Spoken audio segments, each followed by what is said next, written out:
A Wiregrass family is spending their Christmas holiday in a Birmingham hospital room as they are spending time with their 18-year-old loved one who is fighting leukemia and just underwent her first round of chemotherapy, the first step on a long road to recovery. Anna Euler, a recent graduate of Providence Christian School, was trying to decide what she wanted to do after high school.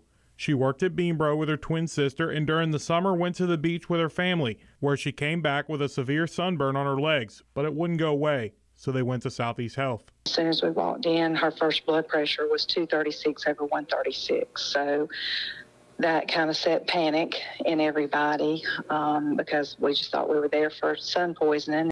Anna was then taken to Children's Hospital in Birmingham to the intensive care unit, where they tried to get her blood pressure under control. A nephrology team, or a team that works with the kidneys, later ran some tests and diagnosed Anna with C3G, or complement 3 glomerulopathy, an autoimmune disease that attacks the kidneys. From there, they prescribed Anna with steroids, blood pressure pills, and immunosuppressants. All of this on that little body has been a lot on her, but they were doing all that to protect her kidneys as much as they possibly could.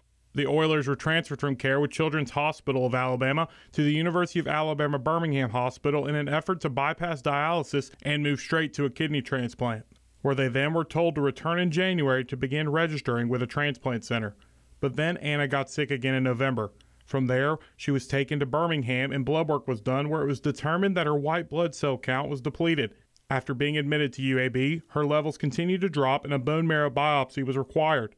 And after a few tests, she was diagnosed with acute myeloid leukemia, while also diagnosing her with lupus nephritis, a disease where the body's immune system attacks its own cells and organs, after tests on a heavy rash on her face were performed. You know, she's so young and she was just thinking about planning her life, and all of a sudden life had other plans.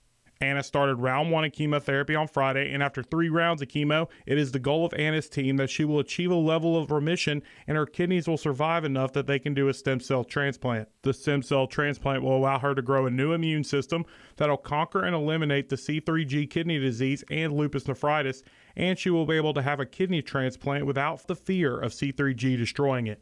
I'm just so appreciative and so grateful, and I just would love for everyone to continue to lift her up in prayer, and she's going to make it through it.